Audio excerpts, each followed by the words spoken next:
What if a $50,000 SUV could make you laugh, scream, and question its existence all in one drive?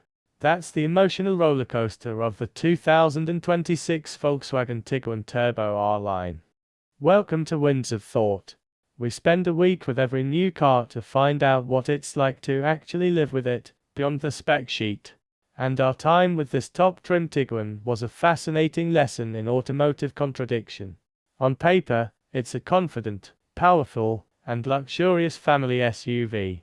But in reality, it has some bizarre personality quirks that live rent-free in your head. Today, we're diving into the good, the bad, and the downright strange of this German machine. First, let's address the elephant in the room, the giant, floating touchscreen. It dominates the dash. Honestly, it's too big. While it looks high-tech, the interface is the source of most of our frustrations. The climate controls are touch-sensitive but not backlit, making them a guessing game at night. And here's the first oddity. To access the 360-degree camera, you can't just tap an icon. You have to tap a virtual P for parking, then select Camera from a submenu. It's 2 steps for what should be 1 tap. In a near $50,000 vehicle, this feels like an oversight, not a feature. But the infotainment quirks don't stop there. Let's talk about customizing the home screen. You press and hold a tile to move it, right? Not exactly. The system displays a prompt saying, press and hold tiles then drag them. I pressed, I held, I dragged. Nothing. The trick? After you press and hold, you have to let go and then drag. It's counterintuitive. I had to call Volkswagen to figure it out. For a system designed for simplicity, it creates surprising complexity. But is a fussy screen enough to ruin the whole experience? Not when the interior nails so many other things. Step inside, and you're greeted by a truly upscale space. Our test car featured genuine American walnut wood trim and a gorgeous caramel-colored leather. The seats are wide, supportive, and include a massage function that's surprisingly effective, almost jarringly good. You get classic Volkswagen touches like a ratcheting, sliding center armrest. For a compact SUV, rear seat and cargo space are impressive. It feels substantial, comfortable, and well built. So, if the cabin is a sanctuary, why do the controls sometimes feel like an escape room? The eccentricities extend to the steering column. On the right stalk, you have your gear selector. On the left, your turn signals and wiper controls are combined. Reaching for the wipers, I often accidentally flicked on the high beams. It's a learning curve. The steering wheel itself sits at an odd, forward-tilted angle. Some of us dub bus driver mode. It can make your wrists ache until you adjust. Now, let's get to the heart of the matter, the turbo badge.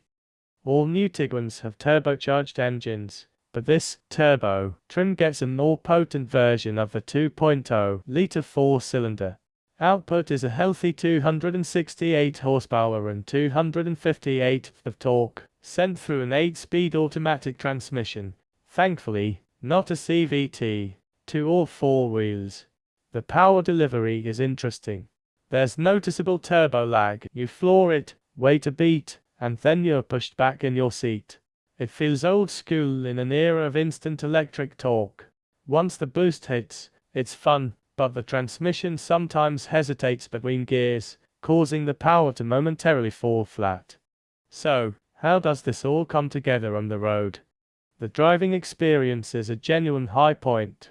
The ride is comfortable yet composed, absorbing bumps with a maturity that eludes some rivals. It handles confidently, with decent steering feedback. Cabin insulation is good, but not class-leading. Some road noise is present. In essence, it drives like a more expensive European SUV. It's the bones of this car that are excellent, which makes its tech-driven annoyances all the more puzzling. Visually, the R-Line package gives it an aggressive, chiseled look. The massive front grille screams, "Angry Macon," and the rear has faux vents and exhaust tips to complete the sporty aesthetic. It's handsome, if a bit busy. Our favorite exterior detail, the puddle lights that project a Tiguan logo when you open the doors. It's a nice, premium touch. We also have to talk about the digital gauge cluster. It's sharp, customizable, and borrowed from sportives like the GTI. However, it displays coolant temperature only as a vague 90-degree symbol. Is that normal operating temp? Is it cold? It's useless information for most drivers. The Tiguan Turbo is a vehicle of brilliant fundamentals tangled in a web of overthought details. What about the competition? The Mazda 5 might offer sharper handling. The Honda Curvy hybrid will destroy it on fuel economy. The Tiguan's play is space, a premium interior, and the potent turbo engine. It exists for the family that wants capability but isn't ready to sacrifice all fun. So, what's the final verdict on this $49,495 proposition? This SUV doesn't just transport your family. It constantly reminds you it's thinking, often in a different language. The 2026 Volkswagen Tiguan Turbo R-Line is a frustratingly lovable SUV. Its core strengths, space, comfort, powertrain, driving dynamics, are incredibly strong.